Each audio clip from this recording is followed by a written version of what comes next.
এই ছেলেটা ভিক্ষুককে তার মোবাইল দিয়ে ফোন করার জন্য, কিন্তু ভিক্ষুক তার ফোন ব্যবহার করে সরাসরি 8 কোটি টাকা ঋণ নিয়ে নেয়। এটা দেখে ছেলেটা পুরো অবাক হয়ে যায় আর রেগে গিয়ে ভিক্ষুককে বলে, তুমি আমার ফোন থেকে 8 কোটি টাকার ঋণ কেন নিয়েছো? কিন্তু ভিক্ষুক দাবি করে বলে, এই 8 কোটি টাকার ঋণ তোমাকে কোটিপতি হবার সুযোগ করে দেবে। কিন্তু এটা শুনে ছেলেটা আরো বেশি রেগে যায় এবং সে ভিক্ষুককে মারার জন্য হাত তোলে।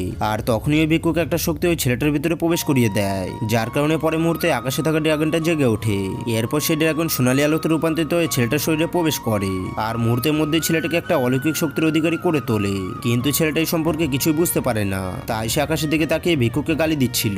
কিন্তু ঠিক তখনই তার সামনে একটা দামি গাড়ি আসে এবং তার ভিতর থেকে একটা সুন্দরী মডেল বেরিয়ে আসে আর ছেলেটাকে একটা ঋণের কাগজ দেয় এবং জানায়, তুমি আমাদের কোম্পানি থেকে 8 কোটি টাকা ঋণ নিয়েছো। কিন্তু বন্ধুরা, এরপর কি হয় সেটা দেখার আগে তোমরা যদি তোমার মাকে একটু ভালোবেসে থাকো তাহলে ভিডিওটাতে একটা লাইক দিয়ে চ্যানেলটাকে সাবস্ক্রাইব করে দাও। এরপর মেয়েটা তার লোক দিয়ে ছেলেটাকে ধরে নেয় এবং তাকে দড়ি দিয়ে বেঁধে রাখে। কিন্তু তখন তার পাশে একটা সুন্দরী মেয়ে তরবারি চালানো অনুসরণ করছিল, কিন্তু ছেলেটা এক নজরে বুঝতে পারে তার তলোয়ার চালানো হচ্ছে না। তাই সে মেয়েটাকে বলে, এভাবে অনুসরণ করলে তোমার শক্তি অর্জন হবে না।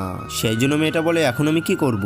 তখন ছেলেটা বলে, আঁটু ভেঙে মাটিতে বসে পড়ো আর গভীর একটা নিঃশ্বাস নাও। এরপর মেয়েটা যখন ছেলেটার কথা শুনে অনুসরণ করতে যায় তখন তার ভিতরে থাকা শক্তিটা জেগে যায়। এরপর মেয়েটা ছেলেটার সামনে আত্মসমর্পণ করে তাকে গুরু হিসেবে স্বীকার করে নেয়। কিন্তু হঠাৎ মেয়েটার বড় বোন সেখানে চলে আসে, তাই ছেলেটা ভাবে সে তার কাছে টাকা চাইতে এসেছে।